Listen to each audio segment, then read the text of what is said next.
जय हिंद दोस्तों। इस वीडियो में बिहार सिविल कोड पीयू चपरासी स्पेशल में आज हम लोग गणित का प्रैक्टिस सेट करने वाले हैं। और गणित का प्रैक्टिस सेट करने के लिए मैंने एक प्लेटफॉर्म का बुक लिया है। रुक्मिणी का ये ब्रून 2 का बुक आ चुका है दोस्तों। तो इसका प्रैक्टिस सेट आज से हम लोग स्टार्ट करेंगे। इससे पहले आप लोगों से हमारी एक छोटी सी रिक्वेस्ट है कि यदि चैनल पर पहली बार होंगे तो चैनल को सब्सक्राइब जरूर करेंगे और वीडियो को अंत तक जरूर देखिएगा। अगर हमारी कंसेप्ट अगर आपको अच्छा लगे तो एक लाइक और एक छोटा सा कमेंट करके हमें जरूर बताइएगा। आइए दोस्तों करते हैं इस वीडियो को स्टार्ट और पहले प्रश्न पे आते हैं। प्रैक्टिस सेट 1 का दोस्तों मैथ का जो क्वेश्चन स्टार्ट होता है 51 से। प्रश्न है निम्नलिखित को हल कीजिए। आप देख सकते हैं ऊपर दोस्तों प्रश्न में कि निम्नलिखित को हल कीजिए। 0.5 पर रेकरिंग है, प्लस 0.6 पर रेकरिंग है, प्लस 0.7 पर रेकरिंग है, प्लस 0.8 पर रेकरिंग है। अब दोस्तों रेकरिंग वाले प्रश्न को आप कैसे सॉल्व करेंगे जल्दी में, इसके लिए हम कंसेप्ट बताएंगे, ध्यान से सुनिएगा। दोस्तों प्रश्न है कि 0.5 इस पर रेकरिंग है, प्लस 0.6 इस पर भी रेकरिंग है, प्लस 0.7 इस पर भी रेकरिंग है, प्लस 0.8 इस पर भी रेकरिंग है। अब दोस्तों इसको अगर हम बेसिक तरीके से बनाएंगे तो बहुत टाइम लगेगा, लेकिन हम जो कंसेप्ट बता रहे हैं इस कंसेप्ट का आप यूज करेंगे एग्जाम में। 0.5 इस पर रेकरिंग है तो डायरेक्ट आपको 5 लिख लेना है। आपको देखना है कि पॉइंट के बाद देखिए कितने डिजिट पर रेकरिंग है, तो एक डिजिट है और उसी पर रेकरिंग है तो आपको एक 9 लिखना है। यानी पॉइंट के बाद जितना डिजिट पर रेकरिंग होता है उतना 9 आपको नीचे लिखना पड़ता है। क्लियर है? चलिए 0.6 तो आपको 6 लिखना है। 6 पर रेकरिंग है, एक डिजिट पर रेकरिंग है तो आपको एक 9 लिखना है। उसी प्रकार दोस्तों 0.7 और इस पर रेकरिंग है 7 लिखिए। पॉइंट के बाद एक डिजिट पर रेकरिंग है तो आपको एक 9 लिख लेना है। 0.8 है तो आपको 8 लिखना है। पॉइंट के बाद एक डिजिट पर रेकरिंग है तो आपको एक 9 लिखना है। अब सबका भिन्न का जोड़, इसको भिन्न का जोड़ बना लीजिए। तो सब नीचे 9 9 है, सबका एलसीएम निकालिएगा तो आपको 9 आएगा। 9 में 9 से भाग दीजिएगा 1 आएगा, 1 में 5 से गुना कीजिएगा 5 आएगा। यानी दोस्तों आपको भिन्न का जोड़ जब हम बनाएंगे तो यह इस प्रकार यह हो जाएगा। अब ऊपर वाले को सबको जोड़िए, 5 6 11, 11 7 18, 18 8 26, यानी यह आ गया 26/9। अब दोस्तों 26 में हम 9 से डिवाइड करेंगे तो ये पूर्णांक में आएगा। 9 दूना 18 और 18, हाँ, और ये 8, ये हो जाएगा 9, यानी कि 2.8/9 आपका सही आंसर होगा। देख लेंगे ऑप्शन में कहा है, तो ऑप्शन आपका सी सही होगा, 2.8/9। देखते हैं अगले प्रश्न को। क्वेश्चन नंबर 52 है, यदि 2 sin 3x - 3 degree equal to tan 240 degree है तो x का मान डिग्री में ज्ञात कीजिए। यानी दोस्तों कह रहा है कि 2 sin, समझिएगा ध्यान से, 2 sin 3x - 3 ये डिग्री है इक्वल टू tan 240 डिग्री है, 240 डिग्री है। ठीक है, इसका कह रहा है हो तो x का मान हमें डिग्री में पूछा जा रहा है कि x का मान क्या होगा। अब दोस्तों क्या कीजिए कि 2 sin 3x - 3 ये डिग्री है इक्वल टू, अब tan 240 डिग्री नहीं लिखकर हम लिख सकते हैं tan 180 डिग्री प्लस 60 डिग्री लिख सकते हैं। ये हो जाएगा 2 sin 3x - 3 degree equal to tan, ये हो जाएगा tan डायरेक्ट 60 डिग्री लिख लेंगे। ठीक है, 60 डिग्री। अब दोस्तों tan 60 का जो वैल्यू होता है यह होता है क्या, √3 होता है। यानी 2 sin 3x - 3 इक्वल टू ये हो जाएगा √3 और sin 3x - 3 इक्वल टू हो जाएगा √3/2। ये दो नीचे आ जाएगा। इस प्रकार दोस्तों, इस प्रकार यह हो गया sin 3x - 3, sin 3x - 3 equal to √3/2। दोस्तों sin 60 का जो वैल्यू होता है वह √3/2 होता है। ठीक है, sin 60 का जो वैल्यू होता है वह √3/2 होता है। यानी जो ये √3/2 जो है ये sin 60 का वैल्यू होता है। ठीक है, कितना का होता है, sin 60 डिग्री का वैल्यू होता है √3/2। तो डायरेक्ट दोस्तों sin 60 का जो वैल्यू √3/2 होता है, यानी कि ये डिग्री का जो मान कितना है, 60 डिग्री। तो 3x - 3 को 3x - 3 डिग्री जो होगा वह कितना के बराबर होगा, 60 डिग्री के बराबर होगा। यहां तक समझ रहे हैं कि नहीं समझ रहे? चलिए समझाते हैं आपको। 2 sin 3x - 3 इक्वल टू √3। ये साइन हो जाएगा sin 3x - 3, ये 2 नीचे आ गया तो √3/2 हो गया। अब दोस्तों साइन 60 डिग्री का जो वैल्यू होता है वह होता है √3/2, यानी 3x - 3 जो वैल्यू होगा साइन 60 डिग्री, यानी इसका जो वैल्यू होगा 60 डिग्री वह √3/2 के बराबर होता है। तो 3x - 3 degree equal to 60 degree हम लिख दिए। तो 3x इक्वल टू हो जाएगा 60 और ये माइनस उधर जाएगा तो ये हो जाएगा +3। इस प्रकार 3x इक्वल टू हो जाएगा 63, तो x इक्वल टू हो जाएगा 63/3, ये हो जाएगा 3 × 6 21 बार में कट गया, यानी कि x का वैल्यू होगा 21 डिग्री। देख लेंगे ऑप्शन में 21 डिग्री कहां है, तो ऑप्शन बी आपका बिल्कुल सही आंसर होगा। चलते हैं अगले प्रश्न पे। अगला प्रश्न है 53। 4 क्रमागत सम संख्याओं का योग 484 है, तो सबसे छोटी संख्या क्या होगी? 4 क्रमागत सम संख्याओं का योग कितना है? 484। तो दोस्तों पहली जो सम संख्या होगा वह हो जाएगा x, इसके बाद वाली जो संख्या होगा सम संख्या वो हो जाएगा x + 2, इस प्रकार इसके बाद वाला हो जाएगा x + 4, इस प्रकार दोस्तों अगला हो जाएगा x + 6, यानी दोस्तों 4 क्रमागत सम संख्या हो जाएगा पहला x, तो अगला हो जाएगा x + 2, फिर अगला हो जाएगा x + 4, फिर अगला हो जाएगा x + 6, यानी दो दो जोड़ते हम जाएंगे। तो ये 4 क्रमागत सम संख्या हो गया। इसका योग दिया हुआ है दोस्तों कितना? 484। कितना दिया हुआ है? 484, 484 दिया हुआ है। अब सबको ऐड करेंगे तो x 1 2 3 4, यानी कि 4x हो गया, ठीक है। उसके बाद 2 4 2 6 6 6 12, ये हो गया 12, यानी 4 = 484। 4x = हो जाएगा 484, ये 12 उधर जाएगा तो ये -12 हो जाएगा, ये 4x। 4 में से 2 गया 2 हो जाएगा, 8 में से 1 गया यह हो जाएगा 7 और यह हो जाएगा 4। x = हो जाएगा 472/4। अब डिवाइड करेंगे दोस्तों, एक बार में 4 और एक बार में 4 और चौका 32, यानी दोस्तों x का जो वैल्यू आया हुआ 118। कितना आया? 118। x का वैल्यू कितना आया? 118। तो प्रश्न में हमसे पूछा गया था कि सबसे छोटी संख्या कौन है, तो सबसे छोटी संख्या x है ना है, तो x का वैल्यू कितना है? 118। देख लेंगे ऑप्शन में 118 कहां है? ऑप्शन बी आपका बिल्कुल सही होगा। चलते हैं अगले प्रश्न पे। अगला प्रश्न है दोस्तों 54। x और y एक कार्य को पूरा करने में 16 दिन का समय लगता है, y और z उसी कार्य को 24 दिन में पूरा करते हैं। x, y और z एक साथ मिलकर उसी कार्य को 12 दिन में पूरा करते हैं, तो x और z द्वारा उसी कार्य को पूरा करने में कितना समय लगेगा? दोस्तों इस प्रकार के जब वर्ड प्रॉब्लम क्वेश्चन आपके सामने है तो करना क्या है, ध्यान से पहले सुनिएगा, समझिएगा। दोस्तों x + y यदि काम मिल के करता है दोनों, तो कितना दिन में करता है? ये करता है 16 दिन में करता है। कितना दिन में? 16 दिन में करता है। y और z मिल के काम करता है दोस्तों, y और z एक साथ मिल के काम करता है तो ये करता है कितना? ये करता है आपका 24 दिन में पूरा करता है। और x y z तीनों मिलकर काम करता है, x y z तीनों मिलकर काम करता है तो ये करता है 12 दिन में। ठीक है, प्रश्न में दिया है कि x और y अगर मिल के काम करता है तो 16 दिन में काम करता है, y और z मिल के काम करता है तो उसी काम को 24 दिन में पूरा करता है, और x y z तीनों मिलकर काम करता है तो 12 दिन में काम को पूरा करता है। पहले समझिएगा ध्यान से दोस्तों। सबसे पहले क्या करेंगे दोस्तों, इस प्रकार के प्रश्नों में तीनों का एलसीएम निकाल लीजिए। आप क्या निकाल लीजिएगा? एलसीएम। तो 16, 24 और 12 का एलसीएम निकालिएगा तो ये आ जाएगा 48। ठीक है, 48 एलसीएम आ जाएगा। इससे क्या होगा दोस्तों कि यहां से आप क्षमता निकाल सकते हैं, उसकी आखिर कैपेसिटी कितनी, क्षमता क्या है काम करने का। तो x + y की क्षमता जो होगा दोस्तों 16 × 48, यानी दोस्तों इसकी क्षमता 3 हुआ। yz का क्षमता क्या होगा दोस्तों, तो 48 में 24 से डिवाइड करिए, 2 बार में कटेगा, यानी एक y और z का जो क्षमता है वह है 2 है।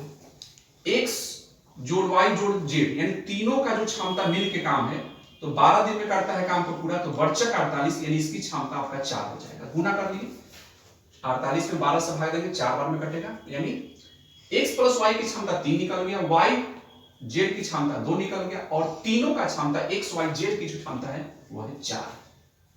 यहां तक हम लोग समझ लिए।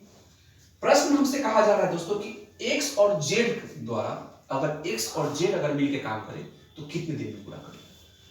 तो सबसे पहले इसकी क्षमता जानेंगे कि इसकी क्षमता क्या है। तो दोस्तों ध्यान से समझिए, सुनिएगा। पहले x और z का हमसे पूछा जा रहा है। तो दोस्तों एक बताइए कि x y z तीनों का क्षमता कितना है। तीनों का क्षमता देखिए तो तीनों का क्षमता 4 दिया हुआ है, तीनों का x y z का, और x y का क्षमता कितना है 3। तो तीनों की क्षमता में से अगर x y की क्षमता को अगर हम घटा लेंगे, x y की क्षमता घटा लेंगे तो z का क्षमता निकल जाएगा कि नहीं निकल जाएगा। z का क्षमता निकल जाएगा। अरे भाई तीनों में x y z है तो उसकी क्षमता 4 है और x y की क्षमता 3 है। तो x y z में से x y को घटा लेंगे तो z ही ना बचेगा। तो z का क्षमता कितना निकल गया, 1 निकल गया। क्लियर यहां तक। अब x का क्षमता निकालना है कि x की क्षमता क्या है। तो तीनों x y z तीनों की क्षमता कितना है, तीनों की क्षमता हो गया आपका 4। तीनों का क्षमता 4 हो गया। अब x y z तीनों की क्षमता में से y और z की क्षमता को घटा लेंगे तो x y z में से y z घट जाएगा तो x ही ना बचेगा।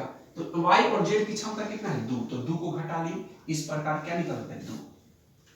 यानी दोस्तों x प्लस z का जो क्षमता निकल कर आएगा 2 प्लस 1 कितना निकल कर आएगा 3 निकल कर आएगा।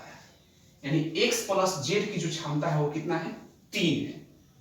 अब दोस्तों पूछा जा रहा है कि x और z मिलकर काम करेगा तो उस काम को कितने दिन में पूरा करेगा। ठीक है, उस काम को कितने दिन में पूरा करेगा। तो 48, ये टोटल काम यही ना 48 और 22 ये आपका 3 हो जाएगा। क्षमता से डिवाइड कर देंगे तो ये हो जाएगा 16 48। इस प्रकार दोस्तों 16 दिन में x और z अगर मिलकर काम करेगा तो उस काम को 16 दिन में पूरा कर लेगा। इस प्रकार का सही आंसर जो होगा ऑप्शन सी होगा। चलते हैं दोस्तों अगले प्रश्न 55 पे चलते, 55 पे चलते हैं। अगला प्रश्न है कि सचिन गणित में 70% अंक और विज्ञान में 60% अंक प्राप्त करता है। मान लीजिए कि दोनों विषयों के पूर्णांक समान हैं, तो सचिन को दोनों विषयों में कुल कितने प्रतिशत अंक प्राप्त हुए। दोस्तों मान लीजिए कि टोटल मार्क्स जो है वह है गणित में 100 नंबर का परीक्षा हुआ था और विज्ञान में भी 100 नंबर का परीक्षा हुआ था। मानकर चलिए क्योंकि बोला है कि दोनों विषयों का जो पूर्णांक जो है वह समान है। तो मान लीजिए दोस्तों कि मैथ का जो पूर्णांक है वह 100 है। ठीक है, तो साइंस का भी पूर्णांक 100 ही होगा, है कि नहीं। दोनों का पूर्णांक सेम है तो साइंस का भी पूर्णांक 100 होगा, मैथ का भी पूर्णांक 100 होगा। इस प्रकार पूर्णांक टोटल कितना हो गया 200, है कि नहीं। चलिए अब दोस्तों 100 में उसको मैथ में नंबर मिला है कितना 70% उसको नंबर मिला है। ठीक है, और साइंस में उसको नंबर मिला है कितना 60% नंबर मिला है। इस प्रकार उसको नंबर मिला कितना परसेंट मिला। तो 0 और 7 6 कितना हो जाएगा 13, 130% उसको नंबर मिला दोस्तों। यानी 200 में से उसको 130 नंबर उसको प्राप्त हुआ। ठीक है, तो उसने कुल कितना प्रतिशत अंक प्राप्त किया यह हमसे पूछा जा रहा है। कितना प्रतिशत, तो 200 का कितना प्रतिशत 130 होगा। तो दोस्तों ये हमसे प्रतिशत पूछा जा रहा है, कितना प्रतिशत हुआ 130। तो 130 में दोस्तों हम 100 से गुना कर लेंगे और 200 से डिवाइड कर लेंगे। तो 1 शून्य से 1 शून्य, फिर 1 शून्य से 1 शून्य और ये हो जाएगा 5 गुना 10, 13 पचे 65। इस प्रकार दोस्तों उसे दोनों विषय में कुल 65% अंक प्राप्त हुआ। देखने का ऑप्शन में कहा है 65, ऑप्शन बी आपका सही आंसर होगा। चलते हैं अगले प्रश्न पे। प्रश्न साधारण ब्याज की कितने प्रतिशत वार्षिक दर पर कोई धनराशि 12 वर्षों में स्वयं की दुगुनी हो जाती है।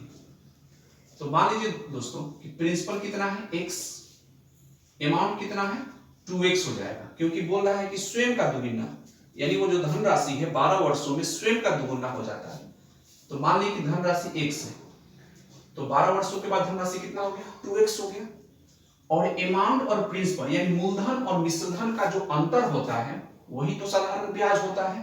तो 2x और x में कितना का अंतर है, 1 से कितना अंतर है, ये आपका साधारण ब्याज आ गया। ठीक है, ये ब्याज निकल गया। लेकिन दोस्तों प्रश्न हमसे पूछा गया कितने प्रतिशत वार्षिक दर पर। ठीक है, कितने प्रतिशत वार्षिक दर पर ये पूछा जा रहा है। तो दोस्तों सिंपल इंटरेस्ट का फॉर्मूला आप लोग जानते होंगे, P गुने R गुने T बाय 100 होता है। सिंपल इंटरेस्ट का फॉर्मूला होता है। तो सिंपल इंटरेस्ट हमारा यहाँ x दिया हुआ है, दोनों का डिफरेंस, अमाउंट और प्रिंसिपल का जो डिफरेंस होता है वही तो सिंपल इंटरेस्ट होता है। तो सिंपल इंटरेस्ट कितना निकल कर रहा है, x निकल रहा है। प्रिंसिपल मेरा कितना है, x है, तो हम x लिख लेंगे। रेट हमसे पूछा जा रहा है तो रेट नहीं दिया हुआ, टाइम दिया हुआ है 12 वर्षों में, स्वयं का दुगुना हो जाता है बाय 100। एक से x कट गया। अब दोस्तों एक से x कट गया तो यहाँ एक बचेगा ना, एक बचेगा और इधर बच गया r गुने 12 बाय 100। अब इसके नीचे एक मानेंगे, क्रॉस मल्टीप्लिकेशन से गुना करेंगे तो यह हो जाएगा 12r गुने 100। r में 12 से गुना करेंगे 12r होगा, 1 से गुना करेंगे क्रॉस मल्टीप्लिकेशन 12r, 100 में 1 से गुना करेंगे 100 होगा। इस प्रकार r बराबर हो जाएगा 100/12। तो दोस्तों इसे काटेंगे तो यह हो जाएगा 25 चौका 100 और यह हो जाएगा 25 चौका 100 या 3 चौका 12, यानी कि 25/3 हो जाएगा। 25 में 3 से डिवाइड करेंगे दोस्तों तो यह होगा 8 तारीख 24, यानी 8.1/3% वार्षिक ब्याज की दर से वह धनराशि स्वयं का दुगुना हो जाएगा 12 वर्षों। इस प्रकार दोस्तों सही आंसर आपका होगा ऑप्शन डी होगा सही। चलते हैं अगले प्रश्न पे।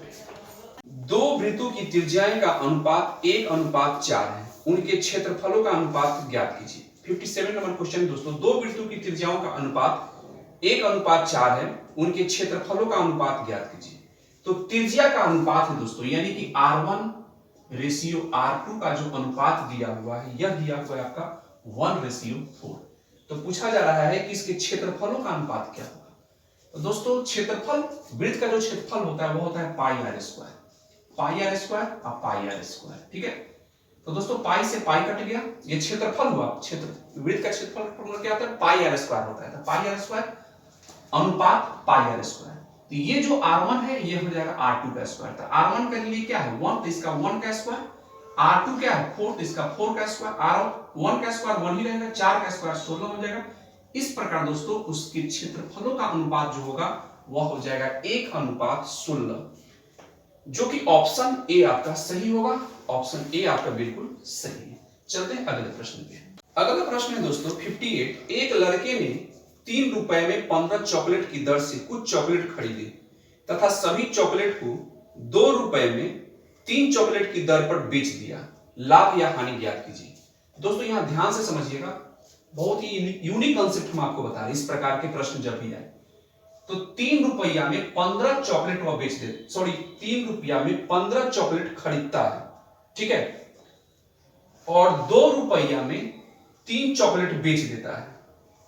तो इस प्रकार उसे टोटल लाभ या हानि क्या होगा। इस प्रकार दोस्तों जब ऐसे ऐसे हम गुना करेंगे, फिर ऐसे ऐसे गुना करेंगे, 3 में 3 से गुना करेंगे 9 हो गया, और 2 में 15 से गुना करेंगे 30 हो गया। इस प्रकार दोस्तों यह हो गया आपका क्रय मूल्य हो गया, ठीक है, और यह आपका विक्रय मूल्य हो गया, ठीक है। ये आपका क्रय मूल्य हो गया, ये विक्रय मूल्य हो गया। तो लाभ होगा कि हाँ 9 रुपया में खरीद कर 30 रुपया में बेच रहा है, इसका मतलब कि उसे 21 रुपया का क्या हुआ, 21 रुपया का उसे क्या हुआ, प्रॉफिट हुआ। तो कितना प्रतिशत हुआ ये जानना है हमें, यह हमसे पूछा जा रहा है, ठीक है। तो 21 रुपया का प्रॉफिट हो रहा है, तो जब भी प्रॉफिट या लॉस निकालते हैं कहां से निकालते हैं, क्रय मूल्य से निकालते हैं। तो क्रय मूल्य कितना है 9, ये 9 हो गया, और प्रतिशत में पूछ रहा है 100 से हम क्या कर देंगे, मल्टीप्लाई कर देंगे। 17 का 21, 3 तिहाई 9, 7 में 100 से गुना करेंगे ये हो जाएगा 700 और बाटा में 3। अब दोस्तों 700 में हम अगर 3 से डिवाइड करेंगे तो ये हो जाएगा 3 दूना 6, ये हो जाएगा 3 दूना 6, और फिर हाँ 3 दूना 6, फिर 3, ठीक है। इस प्रकार दोस्तों 233.1/3% का उसे क्या होगा, लाभ होगा। चलिए दोस्तों ऑप्शन आपका ए सही होगा। चलते हैं अगले प्रश्न पे। Question number 59। लकड़ी के 3 लट्ठों की लंबाई क्रमशः 48 मीटर, 56 मीटर और 72 मीटर है। वह सबसे संभावित लंबाई ज्ञात कीजिए जिसके द्वारा इन्हें पूर्णतः मापा जा सकता है। अब दोस्तों इसके लिए हमें HCF निकालना होगा। क्या निकालना होगा, महत्तम समापवर्तक निकालना होगा। इसमें दोस्तों 48 है, 56 है, 72 है। क्या क्या है, 48 है, 56 है, 72 है। इसी का हमें दोस्तों क्या निकालना है कि HCF निकालना है। अब दोस्तों इतना तीनों के HCF निकालेंगे तो टाइम लगेगा, तो हमें कांसेप्ट हम बताएंगे, ट्रिक बताने। करना क्या होगा दोस्तों कि सबसे बड़ी 2 जो संख्या है उसका आप डिफरेंस निकाल लीजिए, निकालिए। तो 12 में से 6 गया 6, 7 में से 5 गया, ये हो गया 2। ध्यान से देखिए, 12 में से 6 गया 6, ये हासिल गया ना, 6 में से 5 गया, यह 1 होगा। ठीक है, इस प्रकार दोस्तों इसका डिफरेंस जो निकल कर आया, अंतर करना क्या है, दो बड़ी संख्या चुन लेना है। एचसीएफ निकालने के लिए दो बड़ी संख्या को आपको चुन लेना, उसका अंतर निकाल लीजिएगा। तो 16 आ गया, इसलिए 16 जो आ गया दोस्तों, तो अब करना क्या है आपको कि 16 को देखिए कि 16 किस ऑप्शन से पूर्ण रूप से कट जा रहा है, वही आपका दोस्तों सही आंसर होगा, वही आपका एचसीएफ होगा। तो दोस्तों ऑप्शन में देखिए कि 11 है, 7 है, 9 है, 8 है, तो दोस्तों 16 8 से कट जाएगा। इस प्रकार का सही आंसर जो होगा वो हो जाएगा 8, जो कि ऑप्शन डी में है। चलते हैं अगले प्रश्न पे। अगला प्रश्न है दोस्तों 71,624 में 7 का स्थानीय मान क्या कीजिए। 71,624 में 7 का स्थानीय मान, तो 7 का स्थानीय मान पूछा जा रहा है, तो 7 लिख लीजिए। उसके बाद 7 जहां है उसको लिख लीजिए। उसके बाद देखिए कि कै गो अंक है, कै गो डिजिट है, उतना 0 लिख दीजिए। हो गया 7 का स्थानीय मान 70,000 आपका सही आंसर होगा, जो कि ऑप्शन नंबर ए में है। चलिए दोस्तों अगले प्रश्न पे। अगला प्रश्न दोस्तों 61 नंबर। एक कक्षा में लड़कियों की संख्या लड़कों की संख्या की 7 गुनी है। निम्नलिखित में से कौन सी संख्या कक्षा में बच्चों की कुल संख्या को निरूपित नहीं कर सकती? 8, 52, 72, 48।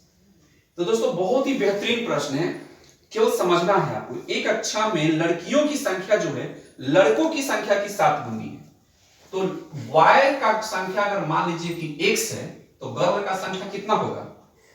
बॉय का संख्या यदि x है तो गर्ल की संख्या क्या हो जाएगा? लड़कियों की संख्या लड़कों की संख्या से 7 गुनी, ये हो जाएगा 7x हो जाएगा।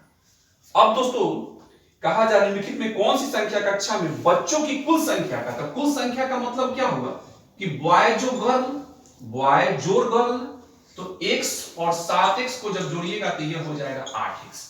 अब आपको देखना है कि कौन सा ऑप्शन है जो 8 से नहीं कटने वाला है, क्योंकि इसमें प्रश्न में कहा रहा है कक्षा में बच्चों की कुल संख्या को निरूपित नहीं करता है। तो जो दोस्तों 8 से कट जाएगा ऑप्शन में, वह निरूपित करता है, लेकिन यहां पूछा जा रहा है निरूपित नहीं करता है। तो इस प्रकार दोस्तों 52 जो है, 52 जो है वह 8 से नहीं कटेगा, तो ऑप्शन आपका सही होगा 52, बी नंबर ऑप्शन आपका सही होगा। दोस्तों मैं उम्मीद करता हूं कि सभी प्रश्न आपको अच्छे ढंग से समझ में आ गया होगा। तो एक कमेंट कीजिए और हमें बताइए कि आपको समझ में आया या नहीं। तो दोस्तों मिलेंगे अगले वीडियो में और भी बहुत सारे प्रश्नों को लेकर जो आपके एग्जाम के लिए काफी हेल्पफुल हो। तब तक अपना ध्यान रखिए। जय हिंद, वंदे मातरम।